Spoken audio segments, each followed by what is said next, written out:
नमस्कार, I am शक्ति from शक्ति हॉट योगा। आज मैं फिर आप लोगों के लिए एक मोटिवेशनल स्टोरी लेके आई हूँ और आज की स्टोरी का टॉपिक है जीवन का मोह। मोहम्मद साहब को तो आप सब लोग जानते ही होंगे। उनके जीवन में उनको जो भी सुबह से शाम तक मिलता, खाने को पीने को या जो भी उन्हें भेंट मिलती, वो शाम होते होते वो गरीबों में बांट देते थे। जो भी खाना मिलता, वो जितना खाना होता उसे खा लेते और बाकी जो भी बचता वो उसे गरीबों में बांट देते थे। वो रात के लिए कुछ भी बचा के नहीं रखते थे या अगले दिन के लिए भी वो कुछ नहीं बचा के रखते थे, क्योंकि उनका कहना था कि अगर ईश्वर को मुझे अगले दिन भी जिलाना है तो अगले दिन की व्यवस्था खुद ईश्वर करेंगे। मैं नाहक ही परेशान क्यों हूँ। वह बहुत बड़े अपरिग्रह थे। अपरिग्रह का मतलब होता है जो चीजों का संचय नहीं करता। उन जैसे लोग पृथ्वी पे बहुत कम हुए हैं। तो ऐसे करते करते उनका पूरा जीवन गुजर गुजर गया। अब मोहम्मद साहब बीमार रहने लग गए। बीमार रहने लग गए तो उनका अंतिम दिन नज़दीक आने लग गया। तो चिकित्सक ने कहा कि आज की रात मुश्किल से कटेगी। तो उनकी जो पत्नी थी उसने पूरे दिन में जो भी मिला उसमें से उसने 5 दिनार बचा के रख लिए। उसने 5 दिनार बचा के रख लिए। उसने सोचा कि ये 5 दिनार हो सकता है दवा दारू की ज़रूरत पड़ जाए, रात को चिकित्सक को बुलाना पड़ जाए, तो उसने वो 5 दिनार बचा के रख लिए।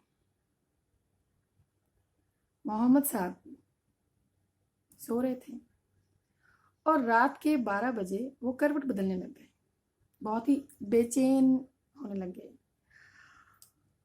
और उन्होंने अपनी बीवी से कहा कि तुमने जो भी बचा के रखा है तुम उसे दे दो। उनकी बीवी चौंकी। उन्होंने कहा कि आपको कैसे पता कि मैंने कुछ बचा के रखा है? कि हाँ, मुझे आज ऐसा लग रहा है कि मैं अपरिग्रही नहीं हूँ। परमात्मा मुझे कह रहा है कि तू क्यों अंतिम दिन ऐसा हो रहा है, तू बचा के क्यों रख रहा है? क्या तुझे विश्वास नहीं है मुझ पे? क्यों नास्तिक बन रहा है? बीवी बड़ी चौंकी। बीवी ने कहा आपको कैसे पता लगा?